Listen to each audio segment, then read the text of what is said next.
Bonjour à tous. Quand on pense au métier d'animateur socio-culturel, on a souvent une image bien précise en tête. Eh bien, aujourd'hui, on va mettre tout ça de côté. On va découvrir ensemble comment ces professionnels sont en train de devenir des piliers de l'inclusion, bien au-delà de ce qu'on imagine. C'est une vraie révolution silencieuse qui est en marche. Cette image classique, l'animateur qui organise des jeux pour occuper les journées. C'est une vision assez sympathique, mais en réalité, c'est terriblement réducteur. Et si derrière cette façade s'est cachée une réalité beaucoup plus stratégique, beaucoup plus essentielle?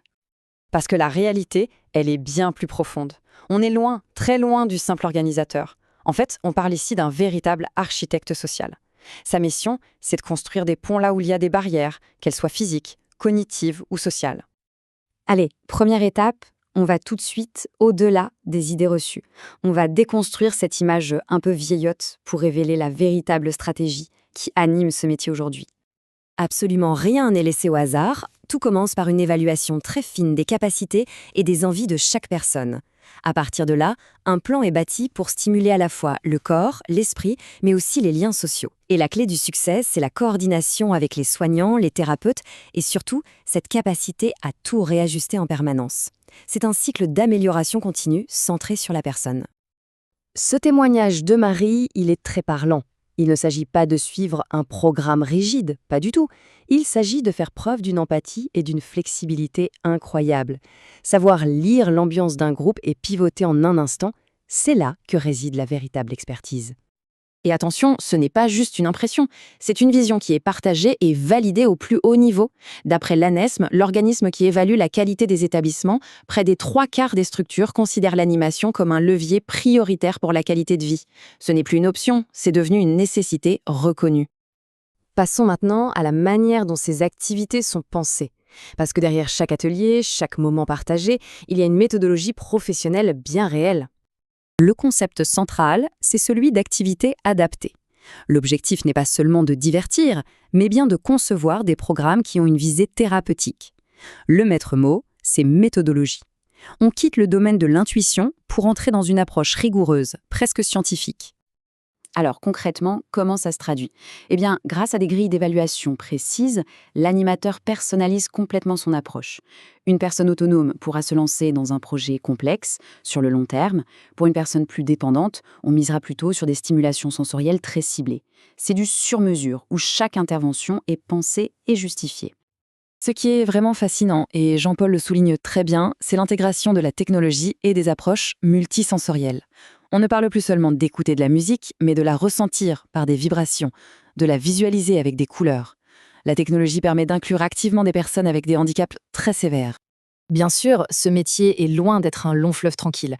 Il comporte son lot de défis quotidiens et la gestion de situations parfois très complexes fait partie intégrante du rôle. Le premier grand défi, c'est de gérer l'hétérogénéité.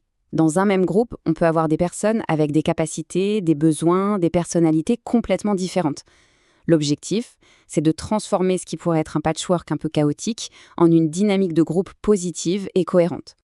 Une solution qui est à la fois simple et élégante, c'est le body system, le système de parrainage. On associe un participant autonome à une personne plus dépendante. Le résultat, une dynamique d'entraide hyper puissante. C'est gagnant-gagnant.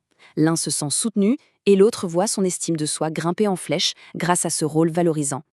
Et puis, il y a la gestion des troubles du comportement. Le témoignage de Sophie ici est très fort. On parle d'une observation ultra fine, d'une anticipation quasi constante. Reconnaître les tout premiers signaux d'une crise et adapter l'environnement immédiatement, c'est une compétence de très haut niveau. Ça permet d'éviter les situations difficiles et de maintenir la personne incluse dans le groupe. Et est-ce que ça fonctionne? Eh bien, les résultats sont là. Les données de l'adresse, la direction des statistiques du ministère de la Santé le confirment noir sur blanc. La participation des résidents aux activités a littéralement bondi. Passer de 76% à 89% en seulement 5 ans, c'est énorme. C'est la preuve chiffrée de l'impact de cette professionnalisation. Mais ce métier ne se contente pas d'être efficace. Il innove. Il innove en permanence pour repousser les limites de ce qui est possible en matière d'inclusion. La technologie ouvre des horizons qu'on n'aurait même pas pu imaginer il y a quelques années. Pensez-y, voyager à l'autre bout du monde grâce à la réalité virtuelle, créer de la musique avec un simple mouvement de la main, ou même recevoir un soutien émotionnel de la part d'un petit robot, le champ des possibles explose. La citation d'Alain résume parfaitement la magie de ces nouveaux outils. Il parle d'émerveillement intact. Ça montre bien que la technologie ici, ce n'est pas un gadget, c'est un moyen de redonner accès à des expériences, à des émotions qui semblaient perdues. L'innovation, c'est aussi de faire tomber les murs.